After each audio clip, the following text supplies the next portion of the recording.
जो काही आई आणि मुलगा बाजारात गेले आणि बाजारामध्ये जो मुलगा होता त्या मुलाने बाजारात एक वस्तू आहे ती गपचूप चोरली. ते आईलाही माहित नव्हतं आणि जेव्हा आई वडील घरी आले त्यावेळेस त्या मुलाने सांगितलं की आई ही मला वस्तू आवडली, ती गपचूप मी चोरली बाजारातून. आई खुश झाली. बरं झालं बाळा, आपल्याला याची गरज होती.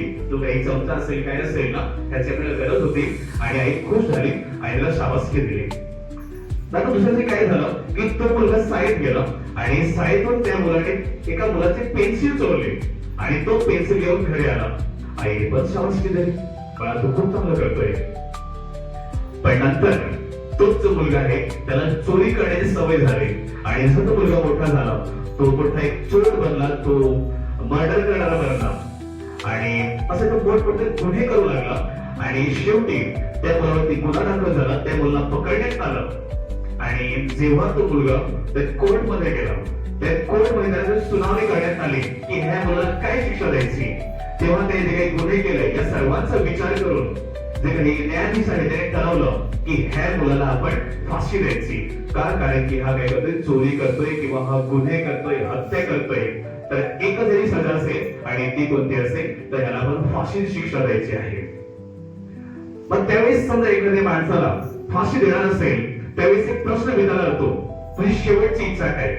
आणि तो प्रश्न त्या माणसालाही विचारण्यात आला की तुझी शेवटची इच्छा काय?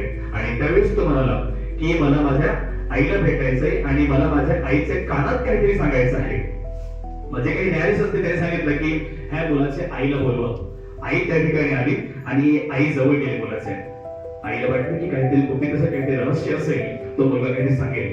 जसा आईने कान पुढे नेला तसा जो काही मुलगा आहे तो आईच्या कानात कडकडून चावला. आई थोडा किंचाळली. तेव्हा जो पोलीस होता त्या पोलिसाने मुलं साईडला केलं. त्याला विचारण्यात आलं की तू समजा हे दुष्कृत्य केलं किंवा हे जर कार्य केलं, तू आईच्या कानात चावला तर तू का चावला? मग तेव्हा त्या मुलाने सांगितलं की साहेब मी जेव्हा लहान होतो ना मी त्यावेळेस बाजूला चमचा चोरलेला होता, तेव्हा आईला शाबासकी दिली. किंवा जेव्हा मी शाळेतून समजा मी जे पेन्सिल चोरले मला त्यावेळेस पण आईने काही शाबासकी दिली.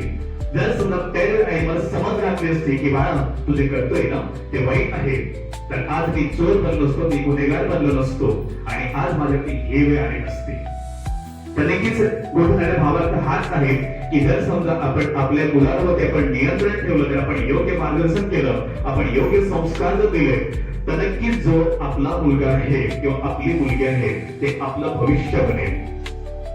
आणि नक्कीच तो जो मुलगा असेल किंवा मुलगी असेल तो त्याचे आधार तर बनेलच, पण जे काही आपण आहेत ना आपल्यासाठीही ती मुलगा मुलगी आधार बनेल. सो आपण ठरवायचं आहे की आपण आपल्या मुलाला काय बघताना पाहाल.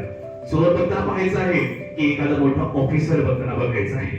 तर नक्कीच आपण गरिबीत आपण वाढलेलो आहे पण आपण गरिबीत मरायचं नाही.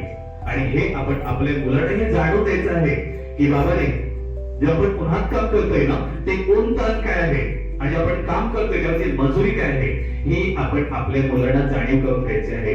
नंतर असे बरेचसे विषय आहेत की समजा पॉइंट्स कव्हर केले फारसा टाइम घेणार नाही की जो मोबाईल आहे ना